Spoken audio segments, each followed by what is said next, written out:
Bonjour à tous, bienvenue à la première conférence de MENART 2025. Pardon, je ne suis pas habituée à parler avec des micros. Content de vous voir aussi nombreux pour cette fabuleuse conférence. On a hâte d'entendre tous ces intervenants parler de leurs expériences et leurs créations. Je vais donner le micro à Zineb Suleimani qui va modérer cette superbe conférence. Et n'hésitez pas à rester pour voir le reste de la foire et parler avec les artistes. Très bonne journée. Merci. Je teste en même temps la hauteur à laquelle il faudra parler dans le micro. Bonjour à toutes et bonjour à tous. Et bienvenue à cette rencontre intitulée « Creuser le présent, mémoire, circulation et résistance dans la scène contemporaine tunisienne », présentée dans le cadre de la foire MENART 2025. Cette discussion accompagne l'exposition « Le temps creuse même le marbre », conçue par la commissaire Victoria Jonathan, qui réunit des artistes tunisiens autour de la mémoire, du geste et de la trace.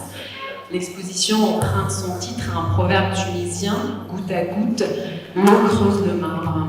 Une métaphore particulièrement juste pour évoquer la persistance des artistes tunisiens à créer, malgré l'érosion des structures, la fragilité des soutiens et la rareté des institutions culturelles. Dans un cadre politique marqué par la dissolution post-révolutionnaire, l'atonie des politiques culturelles et une censure parfois feutrée, la scène contemporaine tunisienne continue pourtant de se réinventer, d'exister dans les interstices, de tisser ses propres réseaux et récits. Cette table ronde propose d'interroger comment la création tunisienne creuse le présent, comment elle relie l'intime et le collectif, et comment elle invente des espaces d'autonomie, de circulation et de résistance. Comment enfin elle inscrit la Tunisie dans un dialogue plus large, transméditerranéen, africain et post-colonial. Pour en discuter, nous avons réuni 5 voix qui, chacune à leur manière, font exister, transmettre et défendre cette scène. Une commissaire, un collectionneur, une curatrice et 2 artistes aux trajectoires singulières. Leur dialogue croisé et ouvert dessinera une cartographie sensible de la création contemporaine tunisienne, une scène fragile, parfois entravée, mais d'une intensité critique et poétique singulière. Alors avant d'entrer dans le vif du sujet, je vais vous présenter notre panel. Victoria Jonathan, commissaire d'exposition et cofondatrice de DORS. Vous avez développé un parcours profondément transnational entre Paris et Pékin, formé en philosophie à la Sorbonne ou en études asiatiques à la Columbia University. Vous avez toujours pensé la curation comme un art de passage entre culture, histoire et forme.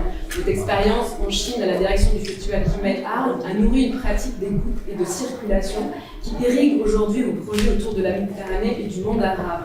Votre histoire familiale marquée par l'exil tunisien vous conduit à interroger aujourd'hui la mémoire et la transmission.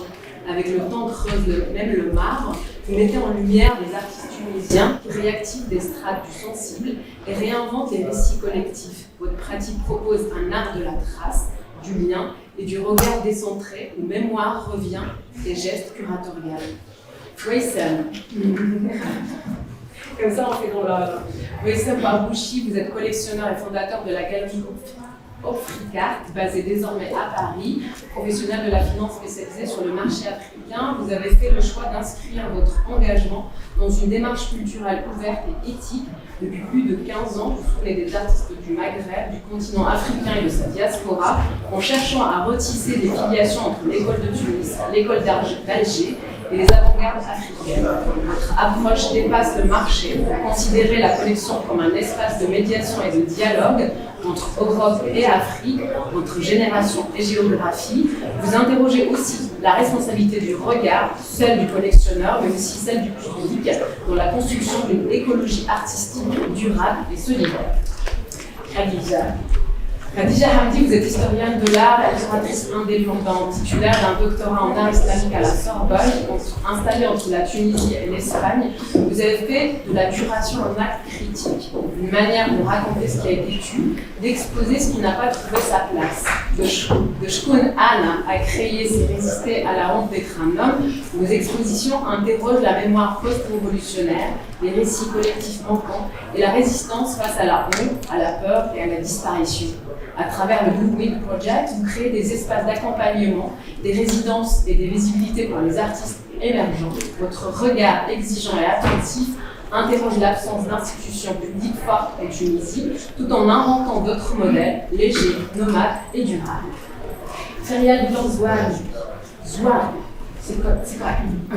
Artiste franco-tunisienne née à Paris en 1992, vous vivez depuis une dizaine d'années à Tunis, où s'est enraciné et épanoui votre pratique à la croisée du tissage, de la sculpture et de l'installation. Votre œuvre explore les relations entre matière et mémoire, gestes et récits. Votre travail s'ancre dans les savoir-faire artisanaux et les collaborations locales que vous envisagez comme les fondements d'une écologie du lien et du soin. Lauréate du prix Révélation de la Biennale de Dakar, vous incarnez une génération d'artistes qui réinscrivent la Tunisie dans un dialogue élargi entre Afrique et Méditerranée, tout en affirmant une attention particulière au territoire, à la communauté et à la lenteur du geste. Et enfin, Meriem Bondamala, vous êtes artiste franco-tunisienne née à Tunis. Vous avez construit depuis les années 90, une œuvre ample et traversante entre peinture, photographie, performance et céramique. Votre travail explore le corps féminin comme lieu de mémoire et de résistance, entre visible et effacement, entre sacré et profane. Artiste, curatrice et metteuse en scène, vous avez contribué à structurer la scène tunisienne contemporaine en participant aux rencontres d'art contemporain de la Médina et au Printemps des Arts de la Massa. Votre démarche relie le geste à la pensée critique à travers le textile, le henna, la peau ou la terre. Vous affirmez un art du Sud, non périphérique mais tellurique, capable d'inventer ses propres récits contre la censure et les assignations. Alors merci à vous cinq d'être avec nous aujourd'hui.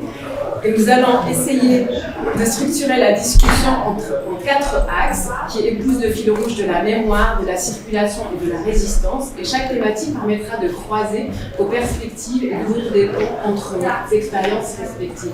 Mais n'hésitez pas à interagir entre vous aussi. Alors pour commencer, j'aimerais aborder la question des héritages et des absences en Tunisie.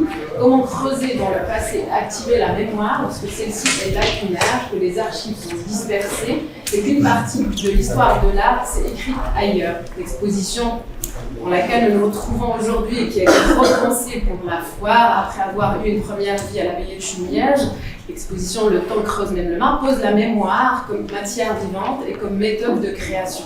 Dans un tel contexte, la mémoire et le geste peuvent devenir des moyens de résistance à l'effacement justement institutionnel. Et comment, après vous, faire œuvre à partir de ce qui manque. Alors première question à vous, évidemment, Victoria Jonathan, comment vous avez choisi d'articuler à travers les œuvres de cette exposition cette tension entre la mémoire et l'effacement?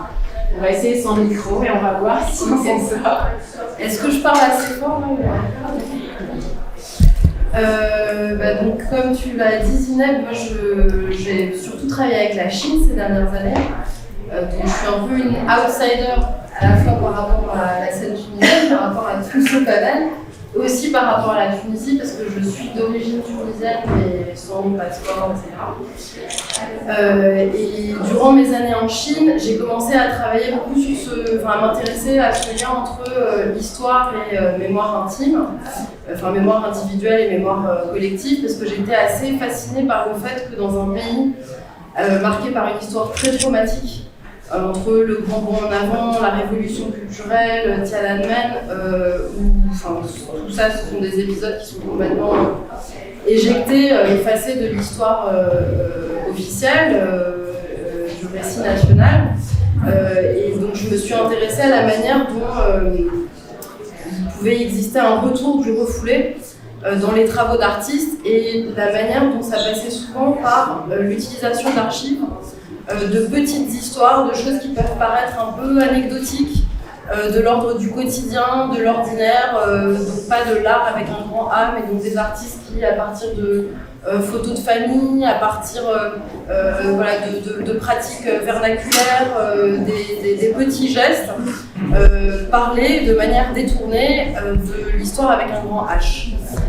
Et en allant en Tunisie, donc moi, ma mère est arrivée en France dans les années 60, elle était juive tunisienne, enfin les juives tunisiennes, et j'ai été élevée dans une sorte de Tunisie d'exil, chez des grands-parents qui avaient vraiment reconstitué une Tunisie de mémoire en fait, dans leur petit appartement parisien.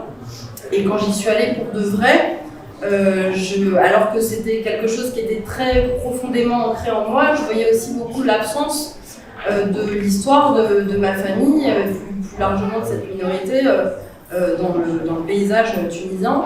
Et donc je pense voilà, tout ça a commencé à se mettre un peu en place, cette tension entre présence et effacement, mémoire intime et mémoire collective, voilà, l'individuel et le politique.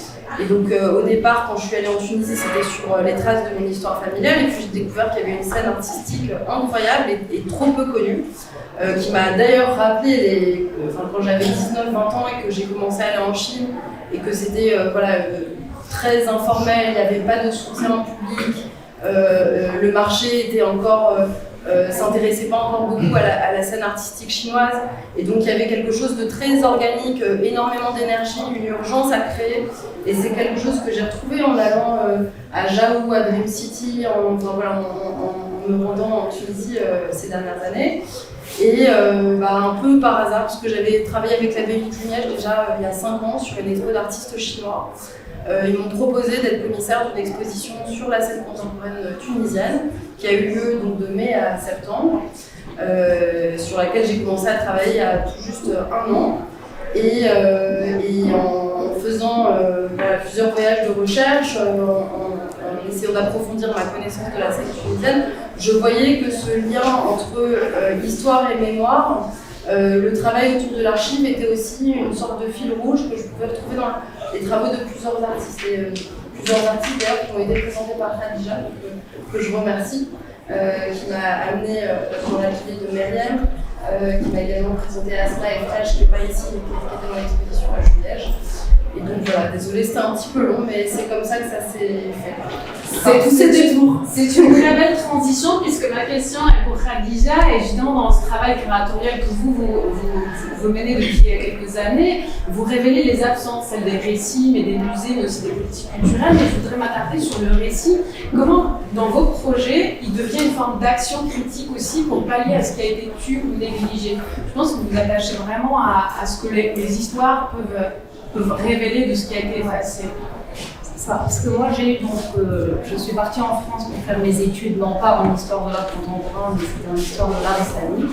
Donc je voulais vraiment commencer à partir du début de l'histoire. Et puis j'ai eu l'occasion et la chance de vraiment vivre le début de la naissance de la scène artistique tunisienne. Donc c'était mon retour en Tunisie en 2006. C'est là où j'ai noté en effet les absences d'institutions, de musées privés, de musées en tout cas d'art contemporain, d'institutions, et même quand on a des musées comme les musées d'archéologie ou le musée de Carthage ou les musées de la civilisation, je me dis en fait comment faire en sorte d'attirer le public en dehors des concepts finalement de galerie, et comment faire en sorte d'impliquer au fait tout le monde. Donc c'était la première fois où j'ai eu l'idée de faire cette exposition dans Shkoun Ahna, qui sommes-nous? Donc j'ai investi le musée archéologique de Carthage en co-curatrice avec Timo Karbi, le mari d'une artiste tunisienne, Nedia Karbi. Et c'était juste après la Révolution. Donc on s'est dit on va investir le musée archéologique et on va inviter des artistes qui ont un lien avec la Tunisie. Donc 23 artistes à peu près qui ont investi ce lieu, et de se dire comment on va créer une communauté. Donc on a mis en sorte que les galeries, donc on a créé un circuit de galeries, on a créé l'exposition majeure au musée de Carthage avec des tôles, et c'était le moment où il y avait vraiment pas beaucoup de choses en Tunisie, à part bien sûr les galeries privées, parce que tout revenait finalement aux 3 ou 4 galeries qui étaient présentes en Tunisie. Et à partir de là, pour moi, chaque exposition curatoriale, c'était en effet une réponse à une absence d'institution, absence de comment constituer les archives, une absence de contextualisation du travail de l'artiste, cette absence de visibilité, la visibilité de l'artiste, parce que ces dernières années, en ayant parcouru pas mal de biennales, comme la Biennale de Lyon, de Sao Paulo, la Biennale de Venise, à chaque fois il y a cette frustration qui se dit pourquoi la présence de nos artistes tunisiens. On a de très bons artistes institutionnels, des artistes qui peuvent tout à fait être présents en musée. Et c'est là où j'ai eu aussi cette idée de cette exposition. Je me suis bâtie sur une colonne absente, qui parle encore de cette absence de la présence des artistes tunisiens dans les biennales. Et donc toute cette idée, c'est de travailler plus en avant sur la visibilité. C'est-à-dire, je crois que c'est ça le point qui est important aussi et qui va être soulevé et relevé par les artistes, c'est cette notion de visibilité. Comment rendre les artistes visibles? Donc, à partir de là, il y a tout un travail curatorial qui doit se mettre en place. Comment contextualiser, comment justement, comme a si bien dit Victoria, constituer les archives des artistes. Et c'est ça qui va permettre au fait de présenter ce travail-là aux curateurs internationaux. Pour m'attarder encore vite sur la question des récits, ces artistes-là que vous avez pu identifier, qui compensent quelque chose du manque ou de l'absence, quels sont justement ces récits ou ces histoires qui veulent plus révéler, que vous identifiez comme commun à cette scène-là? Qu'est-ce qu'ils racontent, qu'est-ce qui est nécessaire pour eux aujourd'hui à raconter de manière urgente? Je pense que le travail, c'est des artistes qui reviennent beaucoup sur les sujets de leur pays. C'est-à-dire il y a vraiment un vrai travail qui ne va pas être forcément un travail qui va plaire à l'Occident ou un travail... c'est un vrai retour à la mémoire et un vrai retour au travail de la mémoire, la féminité, le sujet local, l'histoire de l'art. C'est aussi comment constituer notre histoire de l'art et comment notre histoire de l'art fait partie finalement de l'histoire de l'art universelle et occidentale. Et bien justement, on va commencer par donner la parole aux artistes qui sont avec nous. Mariam Bondebella, vous faites du corps féminin un espace justement de mémoire et de résistance. Vous avez vraiment choisi depuis vos débuts le corps comme un outil dramaturgique près de votre geste, un lieu où le visible côtoie aussi l'effacement. Comment la trace, qu'elle soit laissée sur la peau, on peut le voir aussi un peu sur vos photos, là c'est un peu votre travail qu'on a juste derrière, qu'elle soit justement laissée sur la peau, dans la matière ou dans la performance, devient pour vous un acte aussi politique face à cet oubli-là, ou face à une forme de censure que vous avez peut-être pu observer depuis vos débuts? C'est pas facile de parler de tout ça parce que mon mode d'expression, oui, c'est aussi bien sûr le langage, mais c'est beaucoup l'expression plastique. Et c'est vrai que j'ai beaucoup de difficultés la plupart du temps à faire passer les messages que je trouve essentiels et j'aimerais toucher les gens. Et je vois que souvent ça passe pas. Et je me dis pourquoi un enfant blessé, qu'est-ce que je ne sais pas faire dans ce monde contemporain qui a tellement de codes, qui a tellement de dogmes, ce marché de l'art qui assigne les artistes dans des résidences très fermées, voilà. Et je me suis dit, mais qu'est-ce que je fais? Je continue. Et c'est vrai que tout d'un coup, le corps en général de la femme en Méditerranée s'est imposé comme une allégorie. Alors ça a un petit côté classique, romantique, mythologique, spirituel, mais pour moi tout ça est absolument essentiel. Pourquoi? Parce que le but, je crois, quand j'ai commencé à peindre, à faire de l'art quand j'étais jeune, c'était surtout de trouver ma place absolument partout en Méditerranée.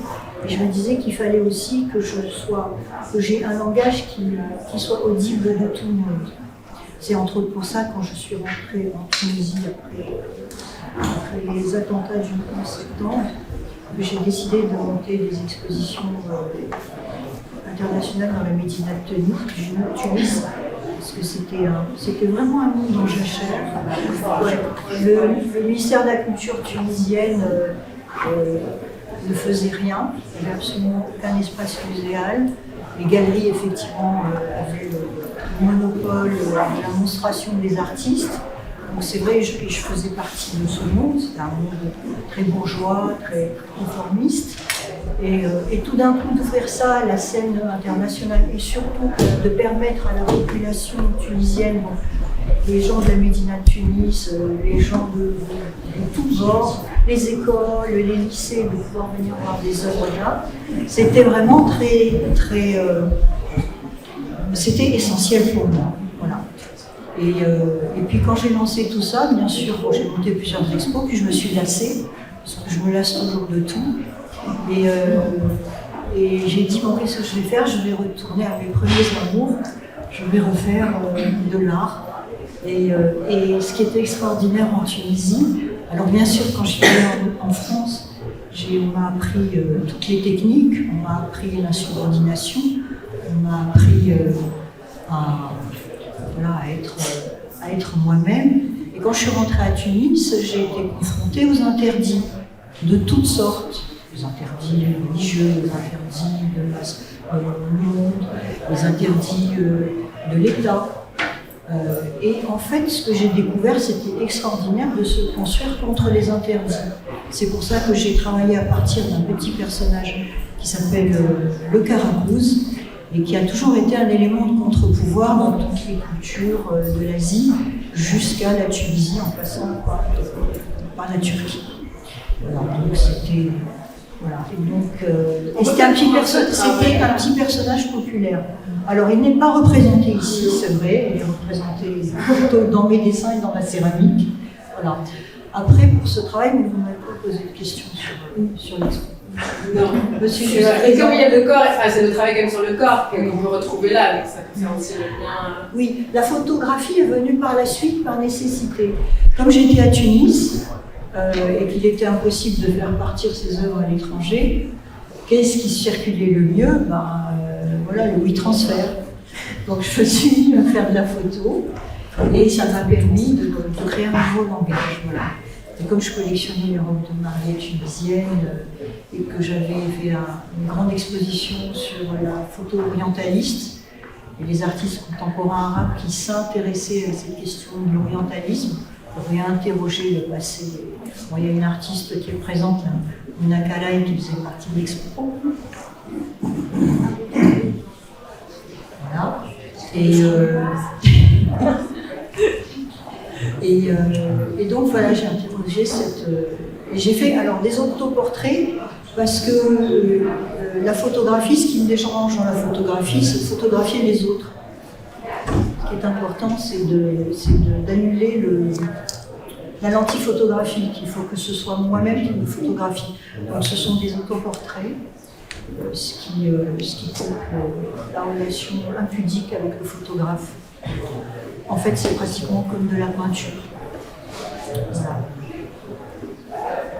C'est pas mal pour démarrer, mais on va continuer justement sur une autre génération d'artistes tunisiens avec vous, Feriel. On est juste derrière l'installation que vous avez retravaillée pour cette exposition ici, qui n'était pas la même que celle de la Béquimienne, celle qui est par terre.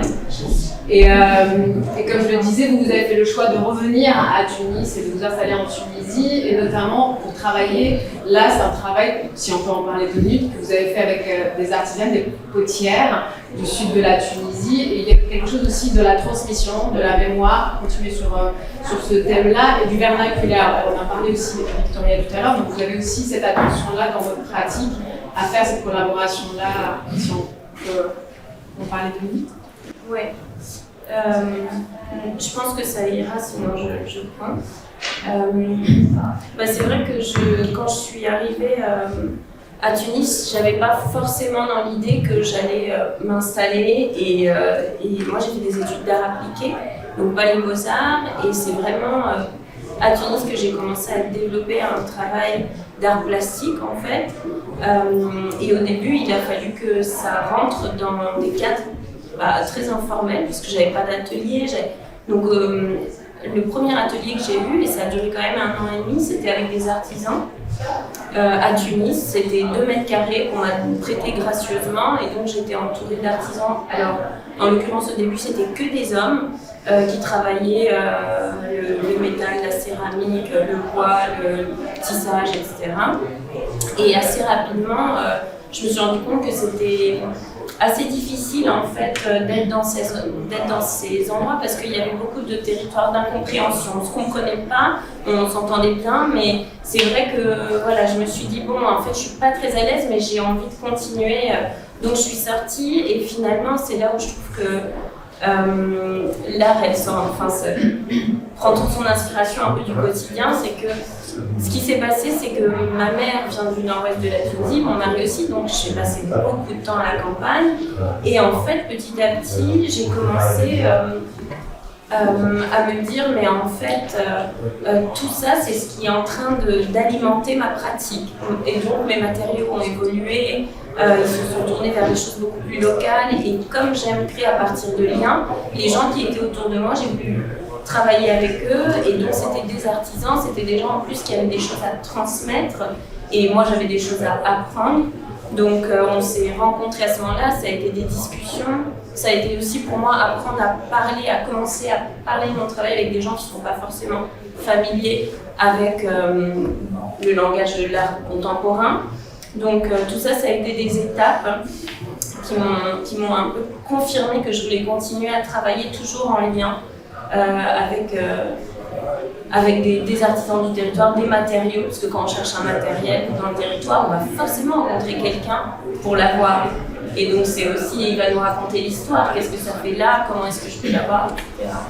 Ce travail-là, il a été fait dans le sud de la Tunisie, voilà, dans un contexte comme celui-là. On va en reparler tout à l'heure sur la question de la solidarité et de la compensation vis-à-vis des infrastructures manquantes. Je voudrais quand même qu'on puisse, dans ce premier tour de table, la parole à la table. Voilà, donner la parole à Wessem quand même, qui est en minorité aujourd'hui. Vous êtes en tant que collectionneur à la croisée justement des continents. Comment vous pensez la collection comme un acte aussi de mémoire et de transmission au-delà de la valeur marchande? J'entends une démarche de collectionneur. Est-ce qu'elle est d'une certaine manière une tentative aussi de retisser une histoire commune entre la Tunisie, le Maghreb et le reste du continent africain? Parce qu'on n'y pense pas assez, c'est vrai, de cette valeur d'une collection qui peut aussi transmettre une histoire qui n'est pas visible. Ouais, moi je pense qu'effectivement quand on décide de collectionner, quand on se retrouve dans la situation d'un collectionneur, c'est pas nécessairement c'est pas toujours un choix d'être collectionneur. On se retrouve collectionneur comme parfois fumeur ou alcoolique, hein. C'est une forme d'addiction à un moment donné.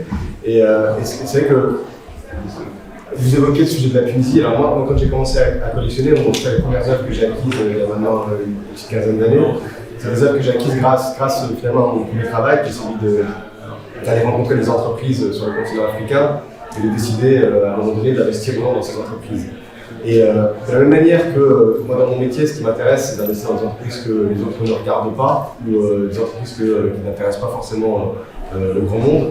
Ma démarche artistique, elle a été aussi, je pense, assez proche de cette démarche-là, dans le sens où à chaque fois que je pouvais rencontrer des artistes qui n'avaient pas suffisamment de reconnaissance ou de lumière de mon point de vue, l'idée c'était de pouvoir les soutenir à des niveaux et de faire en sorte que leurs travaux puissent être vus et visibles. Et cette visibilité est évidemment spatiale, mais aussi et surtout temporelle, parce que finalement la question de ce qu'on laisse quand on décide d'acquérir un travail avec l'artiste, c'est une question qui est pesante, parce que finalement quand on a une œuvre d'art chez soi, on a une forme de responsabilité vis-à-vis de cette œuvre d'art, vis-à-vis de l'artiste aussi qui à un moment donné a accepté de vous la confier. Et surtout que moi dans ma démarche, c'est toujours très important dans la mesure du possible de connaître les artistes, d'échanger avec eux, de partager du temps avec eux. Et c'est pour ça que au départ, moi mon premier acte d'achat, il s'est fait un peu fortuitement. Je me suis retrouvé dans un atelier d'artistes en Côte d'Ivoire. Et en discutant, à un moment donné, l'artiste m'a dit « Mais tu sais, si tu veux, moi tu peux acheter une œuvre de mon atelier. » Et avec quelques conditions évidemment, mais j'ai accepté et c'est comme ça que ça a commencé. Mais dans les conditions, sans qu'elles soient forcément bien définies ou bien verbalisées, il y avait cette question de montrer le travail et de faire en sorte que le travail qui était acquis ne soit pas roulé dans un tube, mais accroché chez soi ou accroché dans un lieu public qui permettrait à cet artiste-là d'avoir une reconnaissance qui est une reconnaissance de mon point de vue plus que méritée, mais aussi de son point de vue à lui. Et on entendait tout à l'heure Mayenne dire qu'en tant qu'artiste en Tunisie, souvent il y a ce sujet finalement de l'absence de visibilité, ce que tu évoquais aussi tout à l'heure sur le sujet des artistes tunisiens. Au-delà de cette accumulation, de cette collection d'œuvres, moi ce qui m'intéresse, c'est justement de faire en sorte que ces artistes-là, qui pour la plupart sont déjà bien connus en Tunisie, si on parle de la Tunisie, soient aussi vus ailleurs et montrés en Europe, montrés en Amérique, montrés en Asie. Et donc je pense que ce que fait Victoria, par exemple, ce que vous faites aussi dans le cadre d'expositions comme celle qui est organisée à Jumièges, ça participe à donner la lumière à des artistes qui devraient en avoir beaucoup plus. On va parler des circulations, mais je voudrais quand même revenir à la collection comme une histoire à raconter. Est-ce que vous avez ce recul-là et de quelle histoire la vôtre, elle serait porteuse? Alors moi, j'ai pas forcément d'histoire à raconter, même si je pense que c'est important de raconter une histoire. Je crois que moi, ce qui compte pour moi, c'est de me raconter des histoires en moi. Et c'est vrai que moi, j'ai pas de fil directeur, c'est-à-dire que quand j'ai fait l'acquisition d'une œuvre, je suis touché par cette œuvre-là. Et c'est une histoire d'amour, il n'y a pas de rationalité à pourquoi je décide de faire l'acquisition de telle ou telle œuvre. Ouais. Ce qui compte pour moi, c'est de me dire, alors à un moment donné, effectivement, je me suis dit, je vais fixer un cadre, je vais me limiter au continent africain, aux artistes vivants du continent africain. Et puis à un moment donné, je me suis retrouvé à commencer à collectionner des artistes de l'école d'Alger, parce que je me suis rendu compte que les artistes de l'école d'Alger étaient des artistes qui étaient complètement oubliés, pour plein de raisons, parce que c'était des artistes de la colonisation française, mais qui pour la plupart ont une histoire artistique extraordinaire. La plupart d'entre eux ont fait Velázquez, Rome, soit la Médicis où on voyageait en Asie, et pourtant, de leur vivant, ils avaient une reconnaissance et l'histoire les a oubliés. Et donc, j'ai pas la prétention, moi, de leur redonner leur place historique ou leur place artistique, mais en tout cas, à titre personnel, je trouve génial de pouvoir accéder à des travaux d'artistes de cette période-là, que l'histoire de l'art a un peu oublié, que peut-être l'histoire de l'art un jour va de nouveau remettre en avant. Voilà. Peut-être 2 mots sur ce que c'est l'école. L'école d'Alger, c'est une école qui a été fondée au début du XXe siècle, qui a réuni des artistes de 1907 à 1961, qui étaient envoyés, chaque année il y avait un prix qui s'appelle le prix Objectif, qui était attribué à 2 artistes français. Et le but de ce prix-là, c'est un prix à la fois symbolique mais aussi financier. Donc chaque artiste avait une bourse qui lui permettait pendant un an de voyager en Algérie et de pouvoir peindre l'Algérie telle qu'il l'observait. Il y avait 2 raisons. La première, elle était dans l'artistique, parce que depuis le XXe siècle, quand la figuration commençait à se faire grignoter par l'abstraction, l'intelligentsia française voulait que ces artistes-là ne restent pas en France. Puis la deuxième raison, elle est plutôt politique. C'était une sorte de soft power français que d'envoyer des artistes français aller peindre l'Algérie. Voilà. Et parmi les artistes de l'école d'Alger, certains sont très connus, Albert Marquet en a fait partie. D'autres, par exemple les frères Bouchot en ont fait partie aussi. Un des Bouchot a eu une expo des années 30 il n'y a pas très longtemps, Boulogne-Billancourt. Mais il y en a d'autres qui sont absolument pas connus, que personne ne connaît, et il n'y a quasiment pas de littérature, rien n'a été écrit autour de leurs travaux. Pourtant, ce sont des super artistes. Merci. Et bien justement, on va passer maintenant au deuxième axe de notre discussion. Vous l'avez souvent évoqué, de la création sans les institutions. Et en Tunisie, donc l'absence de musée d'art contemporain, vous l'avez souligné, Khadija, la rareté des soutiens publics et la dépendance, une certaine dépendance vis-à-vis de structures étrangères oblige les artistes et les curateurs à inventer d'autres modèles.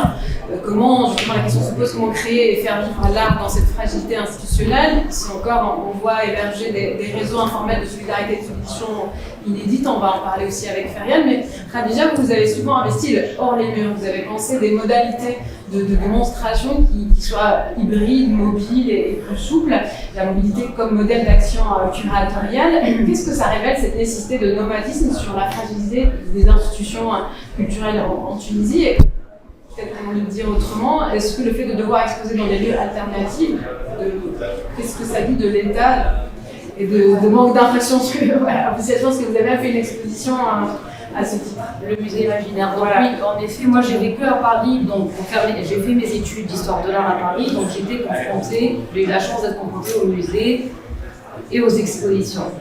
Et à mon retour, j'ai commencé à donner cours. Donc j'étais assistante d'histoire de l'art à l'Institut des Beaux-Arts de Sfax.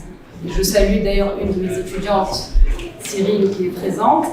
Et à cette époque-là, je pense que c'était 2006-2007, il manquait. Donc moi je me rappelais, je ramenais avec moi donc, les CD pour projeter les expositions que je voyais à Paris. Et c'était un manque énorme pour les étudiants à cette époque. On ne pouvait pas voir les œuvres de près, les expositions, etc.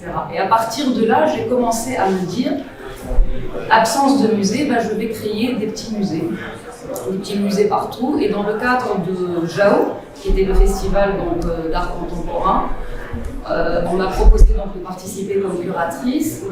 Et la première idée que j'ai eue, c'est d'investir la ZEUIA de Sidi Bourguissa, parce que je suis passionnée par les lieux délabrés, vu que j'ai précisé que je viens d'un background d'historien de l'art islamique et tout ce qui est archéologie m'intéresse. Et donc ce lieu délabré, je l'ai transformé en musée imaginaire, en référence au livre d'André Malraux, le musée imaginaire. Et j'ai invité des artistes donc, qui avaient vraiment en lien, dont le travail avec un lien avec le musée, comme Ali Chéri, comme... je ne vais pas me rappeler tous les artistes et je risque d'en oublier certains, mais en tout cas l'idée de créer de musées, et c'est pour ça que j'ai toujours été passionnée par investir les lieux en dehors, en tout cas des galeries ou de ce que le public a l'habitude de voir. Je pensais vraiment à mes étudiants. Je pensais qu'aux étudiants qui, pour eux, le fait de franchir la porte d'une galerie, c'était quelque chose de peut-être inaccessible. Comment on peut rentrer dans une galerie? Est-ce qu'on vient bien nous accueillir? Est-ce qu'on vient bien nous expliquer? Et c'est ça. Donc le hors les murs, c'était vraiment donner l'opportunité et l'occasion d'une accessibilité de l'art au public, aux étudiants. Bon, bien sûr, à partir de ce moment, je salue le courage de beaucoup de personnes qui ont fait évoluer la scène artistique, donc le courage d'abord des grandes galeries contemporaines et privées, mais après des événements comme l'événement de Jao Tunis, le festival Dream City, qui sont là maintenant depuis 15 ans, je crois, qui investissent la Médina de Tunis, les centres culturels comme le 32 bis, comme la boîte. Donc la scène a là énormément évolué, donc j'ai eu l'occasion d'observer l'évolution de la scène. Moi-même, donc issue d'une famille de galeristes, donc je suis presque née dans une galerie, le Violon Bleu. C'est là où j'ai vraiment investi le Violon Bleu comme mes premiers pas dans l'exposition. Et à partir de là, je me dis c'est important que l'art soit visible, qu'il soit vraiment visible. Mais cette évolution de 2007 à 2025, à aujourd'hui, a été importante. Donc aujourd'hui, la scène tunisienne, elle a un rôle, les gens commencent à visiter la Tunisie, à connaître la Tunisie, se déplacent pour la Tunisie grâce à ces festivals, à ces biennales, à ces galeries, les artistes, les résidences, etc. Et maintenant, bien sûr, il y a toujours un travail qui doit continuer à se faire, et nous avons tous évoqué cette notion de travail, de visibilité, le travail d'archives. Donc, comment rendre ce travail visible? Personnellement, je considère, donc, après avoir travaillé beaucoup sur les musées, maintenant un autre rêve, mais une de mes passions, c'est les bibliothèques. J'adore les bibliothèques, et je me dis, voilà, je rêve d'avoir des bibliothèques partout où on peut conserver les archives, on peut conserver, contextualiser le travail des artistes, parce que ça sera ça que nous pouvons présenter. C'est ça qui va donner la visibilité de l'artiste, parce qu'il ne suffit pas de se dire tel ou tel artiste, mais comment tu vas le présenter, comment tu vas le rendre visible, comment un curateur important va penser par exemple à la Biennale de Sharjah ou à la Biennale de Venise, à tel ou à tel artiste. Donc, ce travail de contextualisation, d'archivage, etc., c'est une étape sur laquelle je pense chacun de nous, comme artiste, comme galerie, comme curateur, comme institution et comme résidence artistique, nous devrons travailler vraiment. Les initiatives que vous citez, notamment les biennales Jao et Dream City, ce sont beaucoup et principalement des initiatives privées, mais j'aimerais qu'on puisse quand même dire deux mots sur l'état des institutions publiques, ou peut-être le manque de structuration ou le manque d'infrastructures, pour pouvoir poser aussi le paysage de manière à... Depuis mon point de vue, parce que je n'habite plus en Tunisie, mais je fais beaucoup d'allers-retours, mais je pense qu'il y a jusqu'à aujourd'hui une grande absence de l'État. Le musée, donc je sais qu'il y a eu le musée de l'art contemporain moderne qui a ouvert récemment. C'est vrai que ça permet enfin de donner une visibilité pour si un étranger, par exemple, il voudrait connaître la scène artistique, ce musée aujourd'hui permet de donner un aperçu, en tout cas sur l'histoire de l'art moderne et sur les artistes contemporains. Mais cette absence de l'État, cette absence de soutien, bien sûr qu'elle pèse énormément et c'est pour ça qu'aujourd'hui, les privés ont un rôle important. Donc en fait, s'il n'y avait pas les galeries privées et aujourd'hui les institutions privées, comme j'ai cité la boîte de Fatma Kilé, de BIS, de Jamel Zabi, donc ces gens, ils sont en train de faire un travail colossal pour la visibilité de l'artiste avec des résidences. Donc je sais que prochainement, il va y avoir l'exposition personnelle de Aïcha Sounsi, donc elle aura un espace quand même assez important suite à une résidence. Donc maintenant, le travail, il est fait malheureusement par les privés beaucoup plus. Justement, Victoria, vous qui travaillez entre plusieurs géographies, qui avez monté des projets entre l'Europe et l'Asie et maintenant en Tunisie, est-ce que vous pensez que la circulation, la coproduction internationale puisse pallier l'absence d'un ancrage institutionnel national, enfin, en d'autres termes, est-ce que les échanges transnationaux peuvent compenser, au moins en partie, le vide laissé par un travail qui n'est pas fait par les institutions publiques, par l'État tunisien. Comment l'écosystème il se pense de votre point de vue? Je pense que le travail se fait. Enfin, comme je l'ai dit tout à l'heure, moi vraiment ça me fait beaucoup penser à la Chine il y a 20 ans. C'est-à-dire que quand j'ai commencé à vivre, à travailler en Chine, avant les Jeux Olympiques de 2008, qui était vraiment le moment dans l'histoire récente chinoise où la Chine s'est vraiment ouverte au monde. Mais début des années 2000, milieu des années 2000, le premier quartier où s'est montré de l'art contemporain, alors qu'il y avait une scène artistique qui existait depuis les années 80, depuis après la révolution culturelle, ça a mis 20 ans pour qu'il y ait les premiers événements où les artistes pouvaient montrer leur travail. Et c'était de manière extrêmement informelle. C'était des usines qui étaient squattées par des artistes, par des gens qui s'improvisaient, galeristes, curateurs, etc. Il y a eu pendant des années aussi, il y avait Julien qui était là, enfin, un ami de Chine, un festival qui s'appelait Beijing Design Week, où c'était un peu comme Dream City. C'est-à-dire que dans le centre de Pékin, c'est vraiment comme une médina, c'est plein de petites rues qui s'appellent les Putong. Et au détour de petites ruelles, parfois dans des commerces, dans d'anciens temples, etc. Vraiment en même ambiance que Dream City, on voyait vraiment monter avec 3 bouts de ficelle des installations, des performances, des expositions, etc. Donc je pense que c'est peut-être aussi une question de situation politique, de situation économique, d'échange ou pas avec une scène globale du marché de l'art et une scène institutionnelle. Et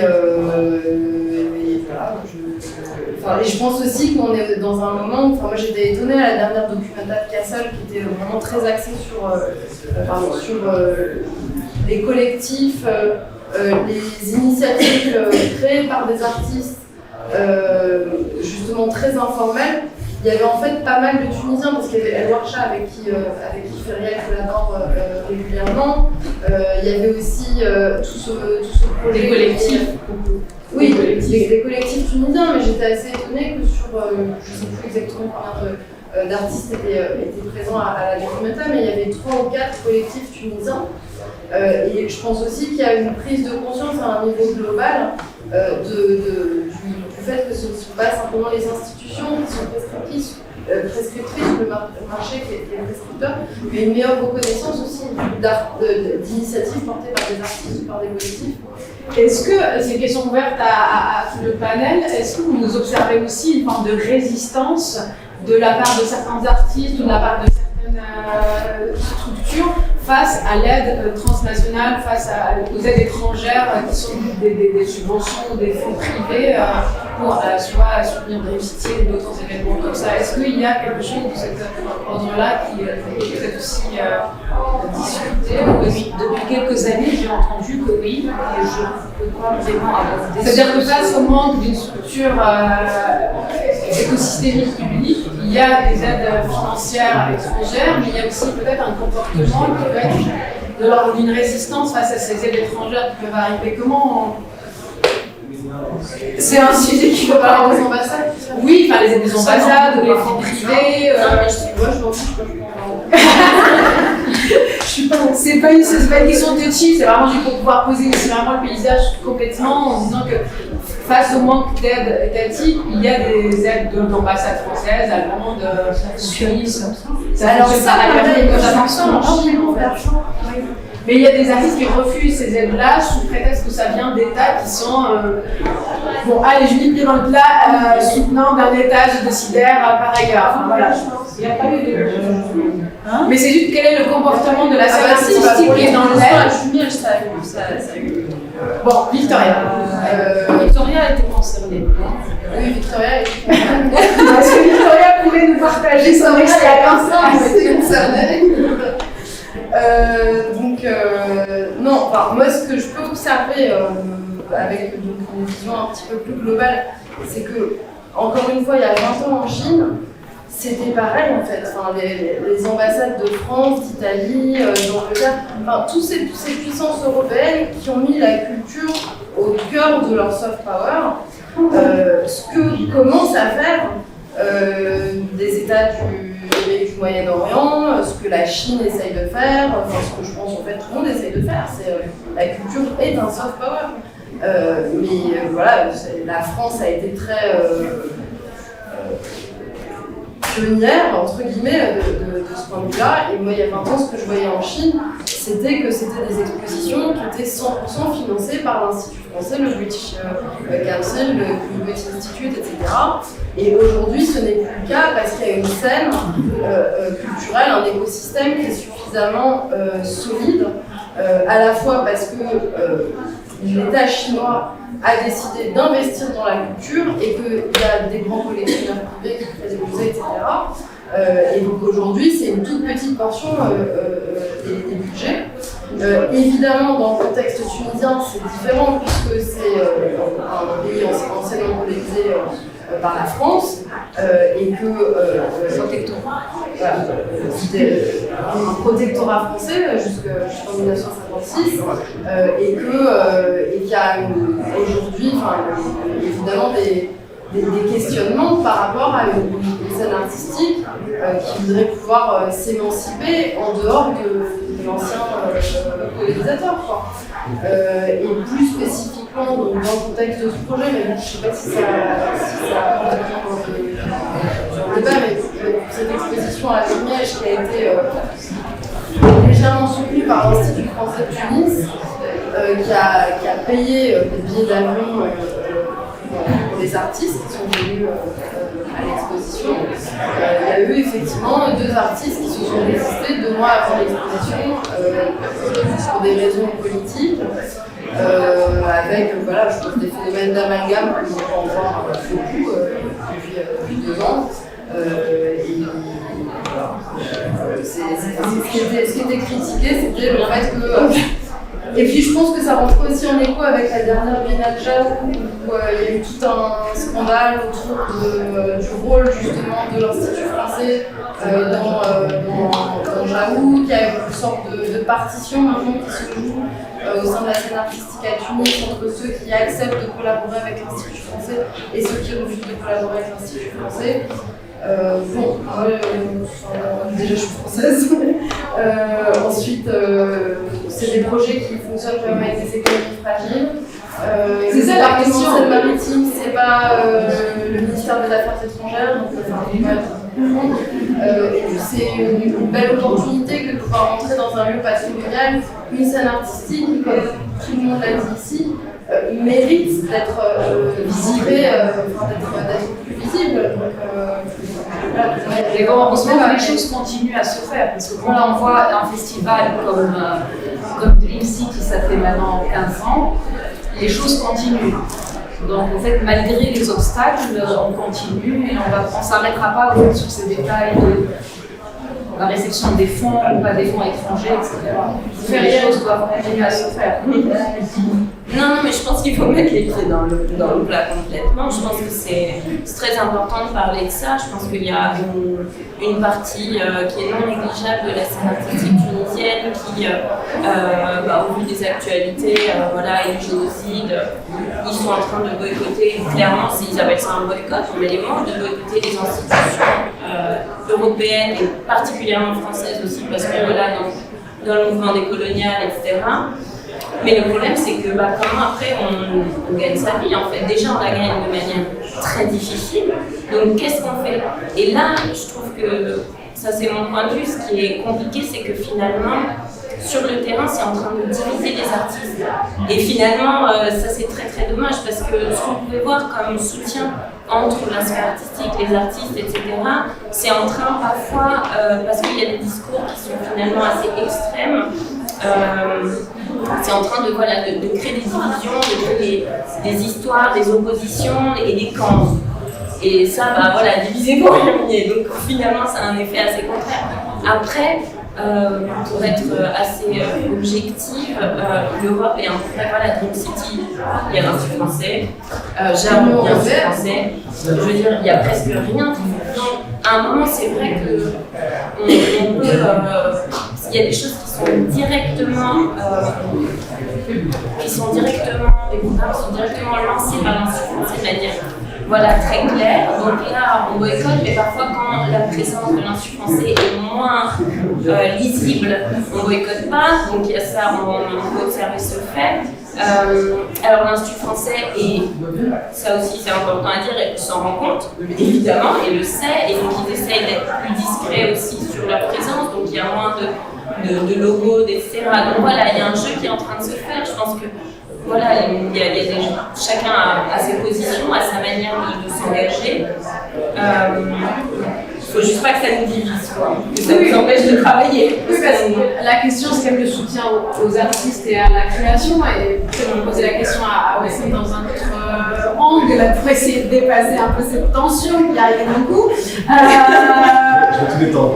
Voilà, merci Wessem Barance. En fait, en tant que collectionneur, comment on peut soutenir durablement aussi les artistes quand il y a ce vide institutionnel? Est-ce qu'il existe pour vous un espèce de modèle de responsabilité privée, donc du mécénat à inventer, pour structurer un peu autrement la scène locale en relation de soutien public? Et quel rôle un collectionneur comme vous basé à l'étranger peut jouer pour créer des passerelles comme ça entre Tunis, Paris et ailleurs? Alors moi, pour avoir discuté avec beaucoup d'artistes qui vivent en Tunisie, alors c'est peut-être pas suffisamment représentatif, mais de ce que je peux entendre et de ce que je peux comprendre, ce qui intéresse les artistes, c'est pas forcément d'avoir des subventions pour organiser des expos. Ce qui intéresse les artistes, c'est qu'on les considère d'abord avant tout comme des artistes, pas forcément comme des artistes tunisiens, comme des artistes tout court, et que dans ce cadre-là, eux, ce qui les intéresse, c'est d'être dans des commissions d'acquisition des grands musées internationaux, ça les intéresse, d'être dans des grandes galeries qui participent à des foires partout dans le monde, ça les intéresse. De pouvoir éventuellement organiser aussi des événements avec d'autres artistes, qu'il y ait des liens avec d'autres artistes, d'autres pays, d'autres continents, ça les intéresse. Et donc, ils revendiquent évidemment leur tunisianité, ils revendiquent leur rôle d'artiste engagé quand c'est revendiqué ou quand ce n'est pas revendiqué. En tout cas, ils ont leur revendication avec NS. Mais je crois que ce qui compte pour eux, quand encore une fois moi j'échange avec eux, c'est de pouvoir se dire la scène tunisienne c'est une toute petite scène. Il y a quelques collectionneurs qui existent, ils sont connus. Les quelques événements dont tu as parlé, ils sont connus et ils font du super boulot, mais ils sont bien identifiés, ils sont bien connus. Certains parfois de ces artistes-là sont un peu laissés à la marge, d'autres sont plus mis en avant que d'autres, pour plein de raisons. Et c'est comme ça, ça a toujours été comme ça et ça restera comme ça. Et que donc l'enjeu de ces artistes-là qui vivent dans un pays avec 12 millions d'habitants, c'est de pouvoir exister hors de la Tunisie. Donc moi mon rôle, avec beaucoup d'humilité, c'est d'essayer de faire en sorte que pour ces quelques artistes-là, qui pour certains ont déjà une certaine reconnaissance et qui pour d'autres ne l'ont pas encore, de pouvoir justement être vus et reconnus à l'étranger. Donc, on a parlé tout à l'heure de résistance, d'existence, de visibilité. en marge de la foire Ménard, pendant les 2 semaines, j'organise une exposition. Il y a 14 artistes tunisiens. Le thème de l'exposition s'appelle justement Exister. Et c'est Marielle qui a proposé le titre, et je trouve que c'était un chouette titre, de pouvoir utiliser ce mot qui est assez qui n'est pas le plus beau des titres pour l'exposition, mais en tout cas, je trouve que ça a beaucoup de sens pour les artistes.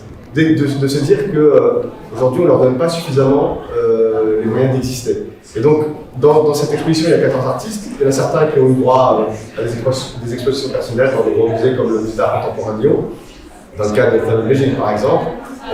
Nida Chamer qui est exposée au MUSEM.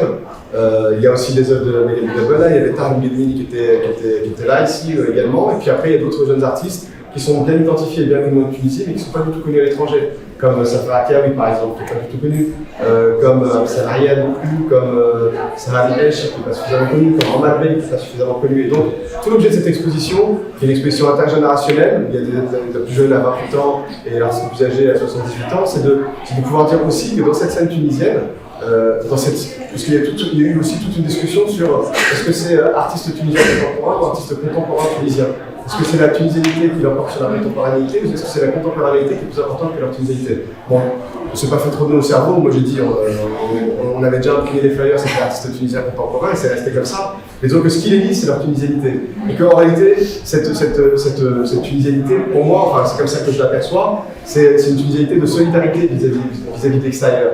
Et que finalement, au départ, vous devez être 16. Parmi les 16, il y en a finalement 2 qui ne participent pas. Un qui a signé avec une super galerie à Paris et qui, pour plein de raisons, ne participe pas. Et je suis très content qu'il ne participe pas, mais qui a beaucoup aidé à organiser cet événement.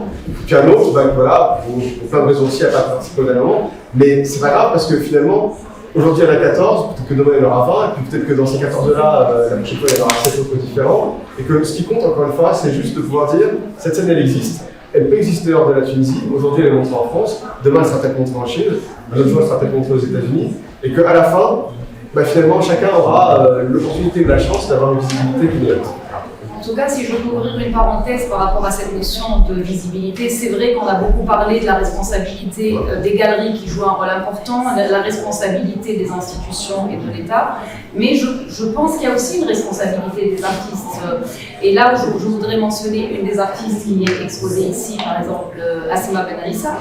Elle a fait partie des artistes qui ont aussi travaillé, elle a beaucoup travaillé en se disant si je me mets à travailler, si je me mets à chercher, il y a moyen de me donner moi-même, en parlant d'elle, de me donner moi-même la visibilité. Et elle a commencé à travailler, faire la piste, par exemple, des résidences. Et elle s'est appliquée en se disant, voilà, dans quelle résidence je pourrais être. Après, derrière, bien sûr, il y a tout un travail qui a été fait par un travail d'accompagnement, un travail d'exposition qui a été fait avec les galeries. Mais en tout cas, il y a quand même une partie que moi, j'encourage vraiment les artistes à faire parce qu'il y a des opportunités. Il faut savoir comment aller chercher ces opportunités. Et il y a un travail de ce que j'appelle mentoring ou coaching, ou comment, en fait, apprendre les artistes à trouver les opportunités. Donc, les opportunités des résidences, les opportunités des prix à recevoir. Et Asma a été, je salue vraiment son courage, ça a été un exemple de se dire, voilà, j'ai la possibilité de montrer mon dossier pour être à une résidence. Elle a fait Marrakech et aujourd'hui elle est à une résidence importante de Londres. Et certains artistes, je pense que c'est un facteur qu'il faut prendre en considération pour non pas responsabiliser les artistes, mais les pousser à leur dire qu'il y a à faire. En 2017, j'ai fait partie du jury de AFEP, Arab Fund pour la culture, et il y a aussi moyen d'aider. À cette époque-là, on m'a dit il y a pas beaucoup d'artistes tunisiens qui postulent. À cette époque, quand je posais la question, on me disait oui, c'est l'anglais. À partir de là, AFEP, elle avait proposé, donner la possibilité de faire les dossiers même en français et en arabe. Donc ça a joué un rôle. Bon, aujourd'hui, avec l'intelligence artificielle, le chat, GPT, etc., ça ne peut pas être un obstacle. Mais vraiment, j'invite les artistes aussi à contribuer, à chercher, parce qu'il y a des choses... et du coup, à partir de là, FR, elle a joué aussi un rôle important. Plusieurs artistes avaient eu des aides. Je ne dis pas que c'est suffisant, mais c'est une partie quand même importante à considérer. On va essayer de creuser ces solutions-là à la fin s'il nous reste du temps, mais je voudrais rester sur le mot solidarité que Wissam a prononcé pour poser une question à Feriel dans ce sens-là, parce que dans votre parcours d'artiste, on sent aussi l'importance de cette notion-là, la solidarité et des ancrages locaux dans votre pratique. Vous l'avez dit avec des artisans, vous travaillez plus près d'un territoire et d'une communauté. Comment ces réseaux de proximité, ces échanges de savoir-faire et cette entraide entre artistes, vous l'avez dit tout à l'heure que voilà, cette tension-là, elle divise alors qu'initialement c'était une scène qui a été aussi solidaire. Comment tous ces aspects-là constituent pour vous une forme de résistance aussi à la précarité économique, à une certaine isolement en fait que l'artiste dans sa pratique peut ressentir au travers. On résiste très difficilement à la précarité, à l'isolement, oui, ensemble, ouais. On partage nos contacts, on partage les savoir-faire, on partage aussi du matériel. C'est vrai que dans le cadre, par exemple, de fonds ou de subventions, parfois il y a des associations qui peuvent accompagner, qui peuvent par exemple faire l'acquisition d'un four, je ne sais pas, de quelque chose. Donc, je pense que ça reste comme. C'est vrai qu'on se connaît quand même, voilà, assez bien entre nous, plus ou moins, mais si on ne se connaît pas directement, il y a toujours quelqu'un entre nous. Donc, personne n'hésite à passer un coup de téléphone pour demander voilà, l'adresse, un contact de quelqu'un, que ce soit à Tunis, mais aussi maintenant, il y a eu pas mal de projets, d'initiatives qui se sont développés dans les régions, qui sont malheureusement pas rendus visibles à l'étranger du tout, mais il y a plein de choses qui se passent, notamment à Gueus avec la boîte, on l'a mentionné, qui ont une résidence, qui ont sur le plan du cinéma, mais aussi de l'art plastique. Donc il y a un réel réseau aussi qui s'est formé là-bas. Il y en a dans d'autres régions, il y en avait à Sousse. Ça, par exemple, ça a très peu de visibilité à l'étranger malheureusement. Mais voilà, donc c'est très important, on se sent moins seul en effet. Il y a des institutions qui viennent chapeauter ça, mais en fait, je pense à des choses aussi qui me donnent envie de continuer et de poursuivre. C'est que, par exemple, dans le cadre de Dream City, je pense que à peu près tous les artistes à Tunis, enfin en tout cas 9 sur 10 ont déjà fait bosser avec l'association de la rue, soit dans le cadre de Dream City, soit une autre expo, soit un workshop, etc. Et donc quand on se rend dans ces lieux, en fait on retrouve des connaissances, etc. Et donc il y a beaucoup de moments où on fédère une certaine communauté et on se donne du courage pour continuer. Mais la précarité économique, elle est une réalité extrêmement difficile et pour l'instant, même ensemble, on n'arrive pas à s'en sortir. Bon, ça c'est dit. On va essayer d'avancer un peu parce qu'il me reste encore deux points de ce qu'on avait prévu comme trame et temps file. Et je voudrais qu'on puisse parler de l'art comme un langage critique. Et là, ça va être beaucoup sur vos pratiques vous en tant qu'artiste, c'est-à-dire comme un lieu de résistance poétique et politique. Et dans un contexte où la liberté de création se heurte à une forme de censure, qu'elle soit explicite ou insidieuse, la création reste quand même un espace d'expression libre et symbolique. Et dans ce sens-là, quelles sont les stratégies dont disposent les artistes, mais aussi les curateurs parfois, il faut quand même le dire, pour contourner l'interdit tout en faisant passer un certain message. Je voudrais poser la question à Myriam. Vous avez traversé plusieurs décennies de création en Tunisie et vous avez sans doute été témoin de tensions récurrentes autour de la liberté artistique. Quelles sont, vous, vos stratégies politiques ou symboliques que vous avez pu développer ou observer chez d'autres pour contourner la structure sans jamais renoncer à l'essentiel? Oui,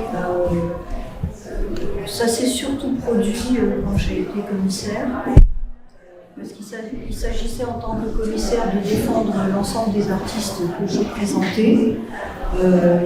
Je voulais que tous soient là. Par exemple, dans l'image révélée, c'est vrai que quand le comité de censure est passé l'avant-veille du vernissage, et que le ministère des Affaires religieuses a passé aussi. On a retiré la vidéo de Amel Kanaoui parce qu'il y avait des corps nus. Mon travail aussi a été retiré parce qu'il y avait aussi des corps nus. Et dès que les censeurs sont passés, on les avait cachés dans les toilettes. Et dès que les censeurs sont passés, on a tout de suite remis les œuvres en place. Donc on fait comme eux, quoi. On joue à cache-cache. Et après, oui, il y a eu des histoires beaucoup plus graves, comme l'histoire des liens. Malheureusement, là, on a subi de plein fouet. C'est quoi l'histoire ? C'était pendant qu'il y avait les islamistes au pouvoir, la Nahda au pouvoir. On m'a demandé de faire le commissariat d'une expo qui s'appelait Printemps des Arts, qui était dans un lieu public, et beaucoup d'œuvres. Je voulais faire quelque chose en particulier qui a été interdit malheureusement par les commanditaires. Et finalement, ça a été comme une foire d'art contemporain. Et beaucoup d'œuvres, il y a des œuvres qui ont été censurées. Et c'est vrai que c'était un lieu public et que j'avais prévenu que tout ce qui fait un peu la consonance blasphématoire, ça allait faire des problèmes, des gros problèmes. Et finalement, il y a eu un montage énorme de la part, je ne sais pas de qui d'ailleurs, des autorités. Et les salafistes sont venus avec un huissier notaire pour dénoncer certaines pièces, dont un Mohamed avec des crocs c'était voilà. Et tout le monde a résisté. Et le soir du vernissage, des commanditaires m'ont demandé, sous le contrôle de la Nahda, de retirer un artiste qui avait fait une affiche qui avait écrit Islaïque Tunisie. J'avais dit aux commanditaires, si on retire cette œuvre, toute l'expo s'arrête immédiatement. Ils ont insisté. Donc on a arrêté la musique, on a tout arrêté, il y avait 600 personnes. Et l'expo s'est arrêtée en 1 minute.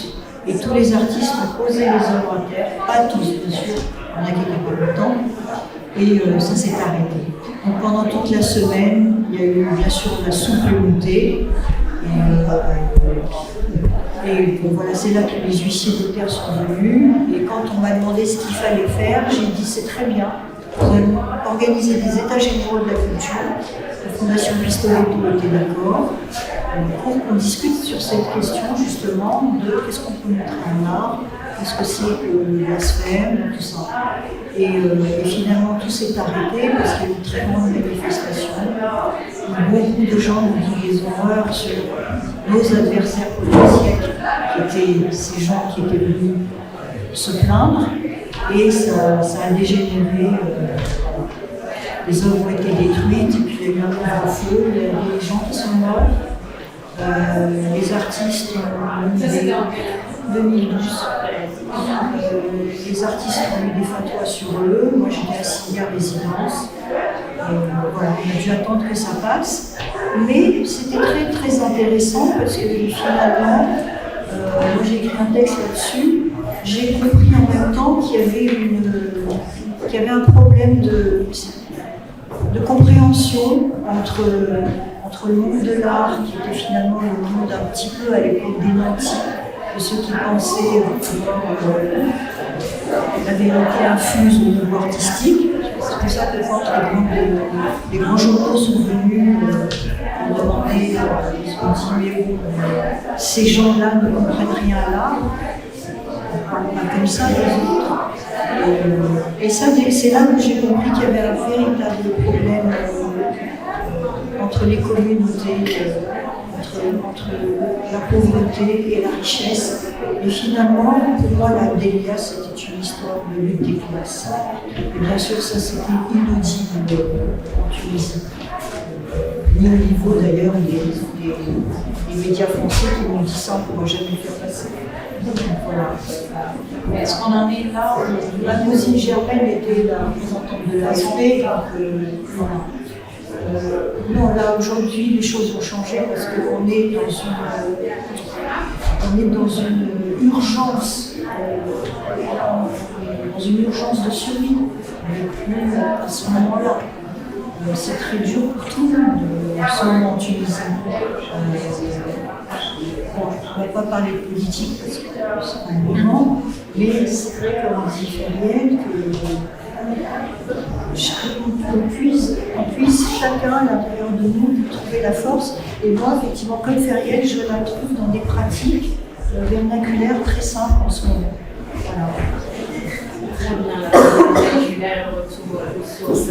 Khadija, vous, votre dernière exposition, justement, liée à la création et la résistance à la honte, je pense que c'est créé, c'est résister à la honte d'être un homme, c'est ça? Moi, j'ai toujours des titres assez collecteurs, je ne réalise pas. Mais finalement, chaque exposition a été comme un message à transmettre. Donc, je te laisse finir pour ta question. Excuse-moi d'avoir interrompu. Pour rester justement sur la question de comment détourner un peu les contraintes, comment vous, à l'endroit de la création, vous accompagnez les artistes qui prennent des risques, même parfois symboliquement, dans leur pratique ou dans la matérialité de leur message, parfois être frontal, parfois... Alors, soit dans cette manière de résistance, mais ce qui m'intéresse aussi beaucoup quand je vais, par exemple, je fais les visites d'ateliers d'artistes et qu'ils me disent « Ah, ce travail, je ne l'ai jamais présenté, les galeries n'en veulent pas parce que c'est pas vendable. » Mais moi, c'est là où ça m'intéresse. Quand on me dit « c'est pas vendable », je me dis, en fait, c'est là où il faut creuser, parce que si on va raisonner par œuvre qui doit être vendable, donc tu ne vas pas laisser l'artiste évoluer vers le travail institutionnel et muséal, etc. Donc, je reviens à ta question, excuse-moi, parce que je me perds.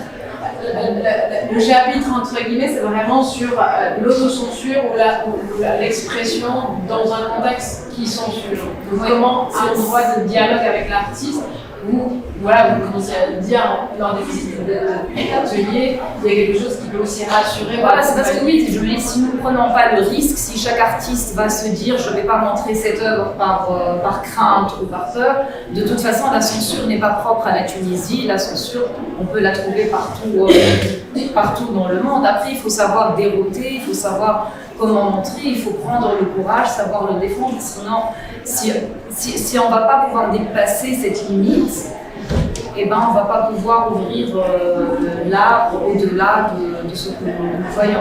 Et la dernière exposition que tu as citée, j'avais investi le palais Khayreddine, c'était le palais, le palais de Omar Bey.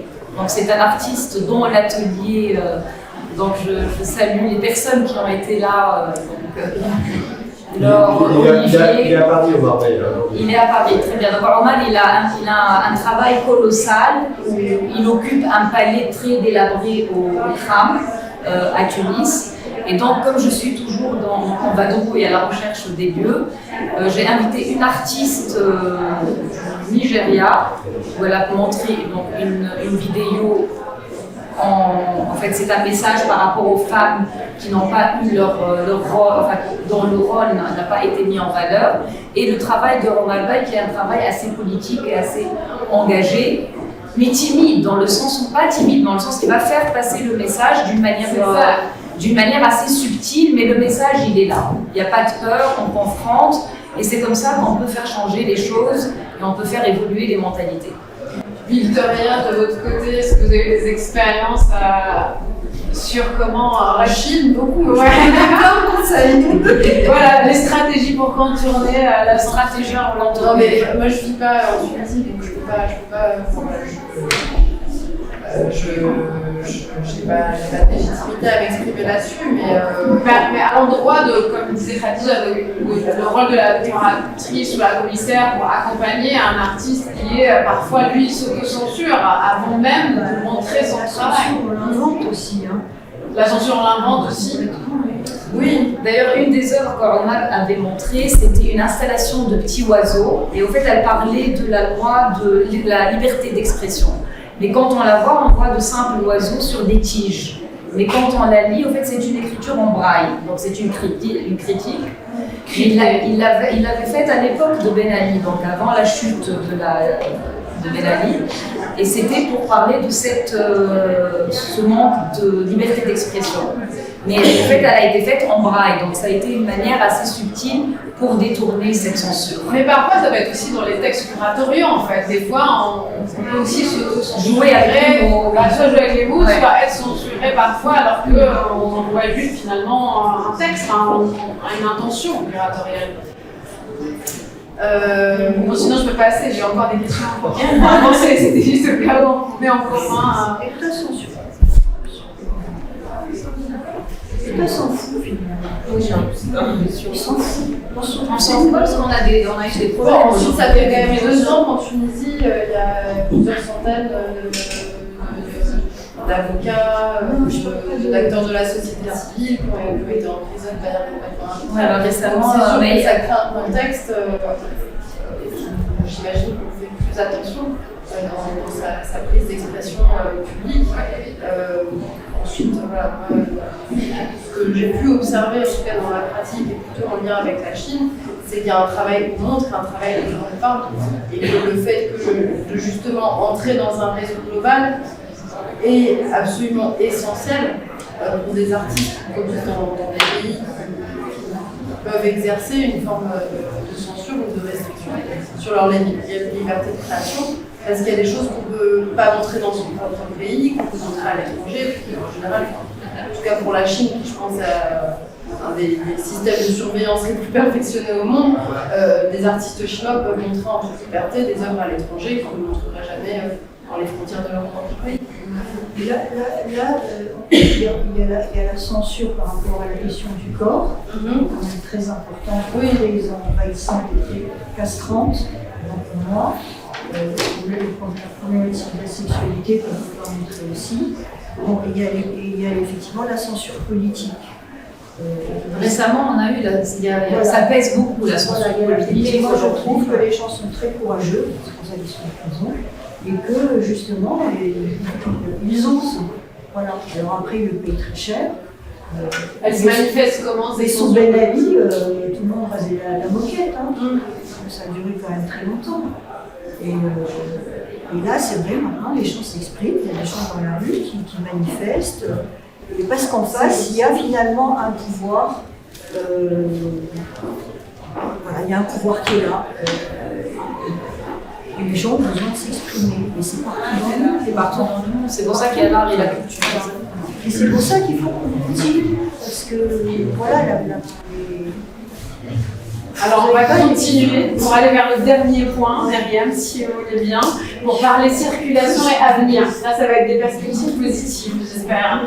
Donc comment inscrire durablement la scène tunisienne dans le monde de l'art sans la réduire à un territoire émergent ou exotique, ni à la dépendante des regards extérieurs. La visibilité internationale est un enjeu non négociable, mais elle doit se faire dans le respect d'un ancrage local. Et dans ce sens, quelles sont les alliances qui peuvent se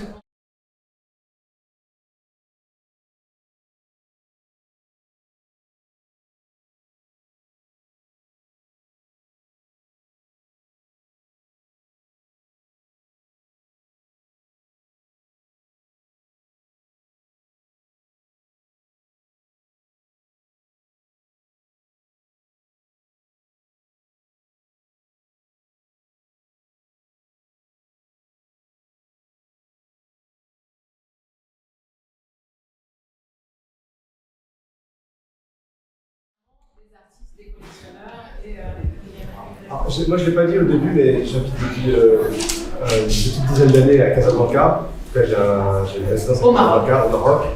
Et le cas du Maroc est un cas intéressant parce que c'est vrai que depuis une petite vingtaine d'années, en tout cas depuis que Mohamed VI est au pouvoir, et depuis que le peuple marocain comprend que Mohamed VI est très intéressé par l'art contemporain, les Marocains s'intéressent à l'art contemporain. Et donc il y a tout un écosystème qui s'est mis en place ces 20 dernières années sur le plan artistique de manière générale, avec la constitution de musées à Rabat, à Marrakech, à Tanger, l'émergence de collectionneurs, des mécènes, des fondations, des mécènes qui ont également émergé. Et ce modèle-là, il est aussi, à travers ce modèle-là, il s'est aussi construit à travers une forme de littérature, d'écriture qui s'est imposée aussi. Et le cas du Maroc, moi je prends l'exemple du diptyque. Alors Olivier est là et il travaille pour ce magazine d'art que j'achète tous les trimestres et que j'aime beaucoup lire. Comment? Moi j'achète quand même, c'est au Maroc il est qu'à 50 dirhams, c'est pas vraiment bon.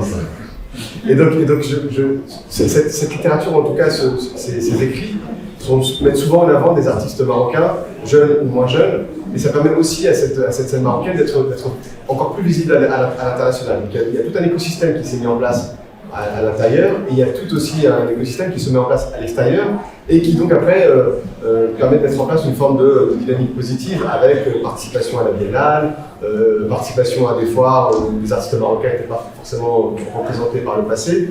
Et donc ce qui manque peut-être un peu à la Tunisie ou aux artistes tunisiens aujourd'hui, c'est qu'on rentre dans cette dynamique positive, qu'il y ait quelques mécènes qui existent, il y a quelques personnes qui essaient d'aider avec les quelques moyens qu'ils peuvent avoir. Mais ce qui manquerait par exemple, c'est qu'il y ait déjà une littérature dans le travail des artistes contemporains. Contextualisation. Parce qu'aujourd'hui, quand on cherche par exemple de l'information sur un artiste contemporain tunisien, la plupart de ces artistes, ils n'ont pas de Wikipédia, ils n'ont pas d'articles dans les magazines d'art, ils ont de temps en temps quelques articles dans les journaux locaux, mais qui ne sont pas forcément reliés sur Internet. Il y a pas un écosystème critique exactement. Autour des pratiques. Et donc on n'a pas, en tant que collectionneur étranger ou en tant qu'institution étrangère, on n'a même pas accès à travers les médias existants, on n'a même pas accès aux travaux des artistes. Et donc le seul moyen de découvrir, c'est d'aller voir et d'essayer, une fois qu'on a vu, de faire sortir de la Tunisie pour montrer. Et donc, cette dynamique-là, si elle se mettait en place, elle permettrait aussi, tu posais la question de ce qui manque, elle permettrait aussi à des institutions qui ont des commissions d'acquisition de pouvoir intégrer dans leur commission d'acquisition, ou en tout cas de donner la chance à des artistes d'intégrer les commissions d'acquisition de ces institutions-là pour qu'elles puissent s'intéresser aux artistes contemporains et les faire entrer dans la collection, peut-être pas forcément les montrer, mais au moins les faire entrer dans les collections et dire que ces artistes-là font partie des collections. Et donc je pense que le cas du Maroc c'est un bon exemple parce que finalement le Maroc, toi tu parles de la Chine il y a 20 ans, je pense que le Maroc il y a 20 ans c'est aussi un bon exemple, il n'y avait pas du tout, en tout cas la lumière qui est portée aujourd'hui sur la scène contemporaine et même moderne marocaine aujourd'hui, c'est pas du tout la même lumière que celle qui était portée il y a 20 ans. Et je pense qu'il suffirait de quelques petites pierres pour construire quelque chose qui pourrait être pérenne pour la Tunisie et pour les artistes tunisiens. Juste une parenthèse, le 32 bis, donc le centre d'art monté par Jamel Zabi, ils ont maintenant une bibliothèque et je crois que c'est le lieu que je conseille à plusieurs gens pour tous ceux qui font faire, les curateurs, les artistes. C'est quand même un lieu qui est devenu intéressant où ils ont collecté des archives, les livres d'artistes et c'est là où on peut aller consulter. Et à Paris, je crois, il y a l'Institut du monde arabe aussi. Mais en tout cas, en Tunisie, c'est important à retenir. Les 32 bis pour tout ce qui est recherche et archives. Parce que c'est un point essentiel pour la visibilité. En effet. La littérature, en tout cas les ressources documentaires pour accompagner l'existence et le développement de la scène. Victoria, votre exposition, Le temps creuse même le Mar, place la scène tunisienne en dialogue avec d'autres géographies sensibles de part et d'autre de la Méditerranée. Comment, selon vous, faire circuler les œuvres et les artistes sans perdre leur ancrage et leur authenticité? Est-ce que vous avez observé des modèles vertueux de résidence, d'échanges sud-sud ou de collaboration transméditerranéenne qui permettent cette circulation respectueuse aussi des contextes des artistes? Alors justement, en réaction à tout ce dont on parlait tout à l'heure, de cette dénonciation ou critique du rôle des ambassades européennes jugé trop important dans cette artistique tunisienne. Il y a un collectif qui s'est constitué il y a un an d'artistes et de curateurs à Tunis qui s'appelle Nessige, qui crée des résidences, des liens entre des partenariats sud-sud. Donc des artistes tunisiens qui sont envoyés en résidence au Maroc ou au Sénégal. Voilà, c'est plutôt ce type de partenariat qui est recherché. C'est vraiment donné à la visibilité. Ils s'écrivent comme ça, les artistes tunisiens, à l'échelle internationale, mais focus sur. Et j'ai pas trop compris la question, parce qu'il y a plusieurs questions dans la question. Dans la question, ouais. Mais moi, ce que je trouve super inspirant en Tunisie, c'est qu'il y a beaucoup d'initiatives qui sont dont on peut apprendre. C'est-à-dire que plutôt que de se dire qu'il faudrait faire comme ici ou là-bas, le fait qu'il y ait finalement une précarité des soutiens, des moyens, la difficulté pour les initiatives à se pérenniser, c'est que ces dernières années, j'ai l'impression qu'on a émergé des initiatives portées par des artistes, par des curateurs indépendants de la jeune génération. Un espace comme Mouvit aussi, par exemple, qui mélange à la fois recherche curatoriale, exposition, dîner, avec aussi une approche très autour du repas. et du partage. Il y a une revue aussi qui a été éditée par la revue Boudou. Oui. C'est une des organisations de Yanouit qui a créé cette revue qui s'appelle Boudou. On en a un exemplaire ici, qui est un exemplaire de l'huile d'olive. Il y a eu le pain aussi, c'est passionnant parce que c'est un peu niche, mais c'est vrai que par rapport à la littérature que vous disiez manquer, c'est vraiment des textes super pointus. Ouais.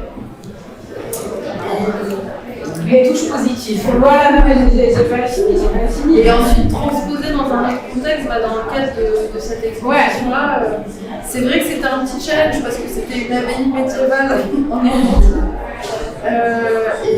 Et donc, a priori, il n'y avait pas de lien entre les œuvres et ce lieu chargé d'une histoire très, très forte.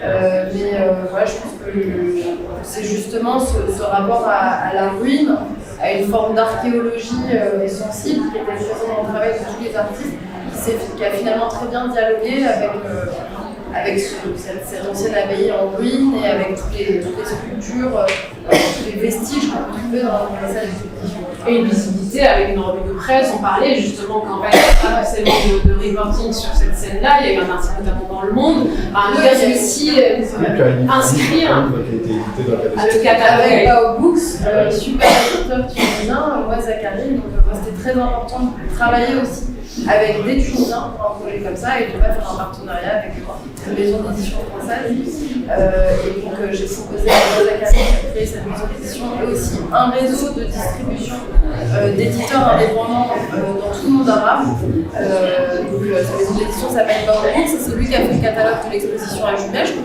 pouvez voir ici, acheter ici.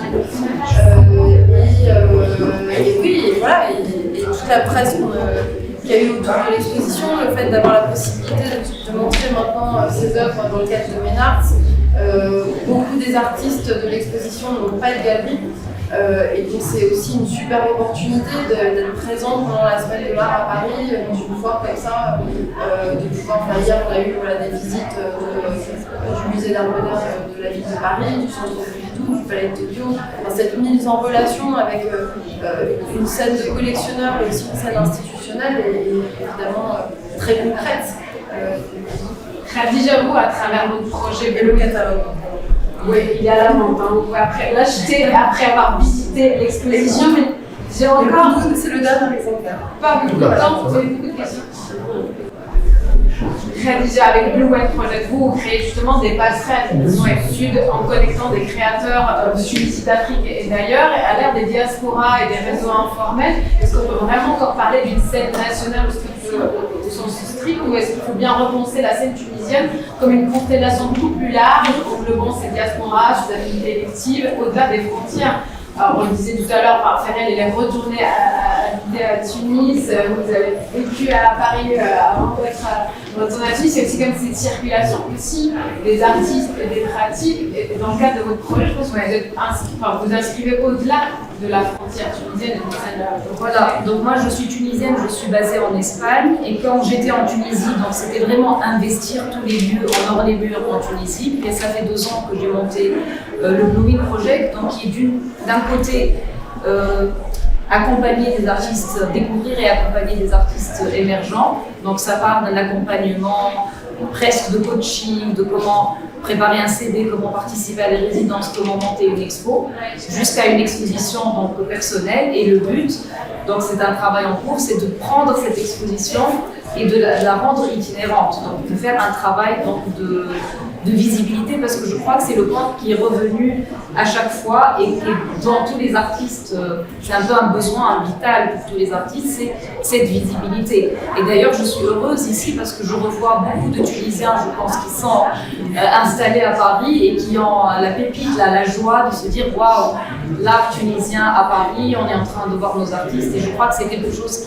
qui manque et qui fait plaisir pour la scène tunisienne. Donc cette notion de visibilité et en même temps de se dire, pas vraiment travailler sur cette notion artiste tunisien, mais artiste tout simplement. Parce que quand on travaille sur cette visibilité, rendre l'artiste international, l'intégrer dans des institutions, des biennales, des collections, etc., c'est d'abord en tant qu'artiste. Et vraiment parler de cette notion internationale de l'artiste et universelle. Je vais devoir m'auto-censurer parce qu'on me fait des signes et des signes, mais je vais essayer d'aller vers une conclusion avec une dernière question ouverte. Selon vous, qu'est-ce qui manque encore, mais vraiment un dernier mot pour chacun pour vraiment aller vers cette perspective-là, pour exister durablement, non malgré les contraintes, mais à partir d'elles. Quelles seraient les inventions, collaborations à continuer à imaginer pour que l'art contemporain tunisien continue de creuser son espace de liberté dans les années à venir? On commence par les artistes. Ça va prendre du temps. Prendre du temps, ouais. Oui, mais qui s'affranchissent aussi. Il y a un peu de distance par rapport à tout ce qui se fait, arrêter de plier les chines. On a besoin de respirer, c'est pour ça qu'on a besoin aussi de gens indépendants pour nous soutenir. Petit dernier mot. C'est tout. Oui. Moi, je pense qu'il y a un travail d'éducation à faire au niveau de. Comme je suis passée par l'enseignement, c'est pourquoi pas former des curateurs, former des critiques d'art, parce qu'au fait, finalement, ces acteurs-là, de critiques, de curateurs, qu'ils soient tunisiens en Tunisie ou tunisiens ailleurs, qui vont jouer un rôle essentiel. Donc, je pense que introduire ces cours, à part l'histoire de l'art, mais comme le montage d'expositions, le travail curatorial, former des critiques, former des curateurs est un point essentiel, qui peut aider beaucoup en tout cas. C'est important, je pense. Tout a été dit. Moi, je pense qu'effectivement, il faut continuer à donner à la scène tunisienne de la visibilité hors de la Tunisie. Et effectivement, à travers ce que tu dis, trouver le moyen de rendre littérature pour que, encore une fois, ceux qui ne connaissent pas ou qui ne s'intéressent pas a priori à cette scène-là puissent s'y intéresser. Moi j'ai l'impression que ce que tu viens de dire, Khadija, me fait penser au fait qu'il y a quand même déjà, dans le monde de l'art, à un niveau global, par exemple des curatrices tunisiennes d'un très grand niveau, Beya Osmani qui est ces 10 dernières années, on Myriam Benassi, qui est la prochaine commissaire du pavillon français à la Biennale de Venise, avec l'exposition Barada. Et que ces dernières années, il y a un peu une espèce de fuite aussi de cerveau, notamment de la Tunisie. Voilà, il faut des élections. Peut-être qu'elles doivent, parce que maintenant, les personnes que tu viens de nommer sont des curatrices tunisiennes de renommée. C'est vrai, peut-être maintenant, c'est aussi à elles de faire la passerelle ou de revenir dans la Tunisie. Elles reviennent, avec ta sœur, justement. Ouais. Bon. Merci à vous 5 pour cette réflexion riche et engagée que vous avez dessinée à travers vos expériences, entremêler les contours d'une scène artistique tunisienne à la fois fragile et incroyablement résiliente, capable de transformer les absences en mémoire vivante, le manque d'institutions en réseau solidaire et la censure en langage métaphorique. Et je remercie également la Foire Ménard dans son édition 2025 de nous avoir offert cette tribune, ainsi qu'à Victoria Jonathan pour son exposition qui a inspiré ce débat. Et merci enfin à vous, cher public, pour votre présence et votre attention. Nous vous invitons à poursuivre la discussion de manière informelle et surtout de découvrir l'exposition Le temps creuse même le marbre, pour laquelle a été tenue cette discussion. Merci à vous.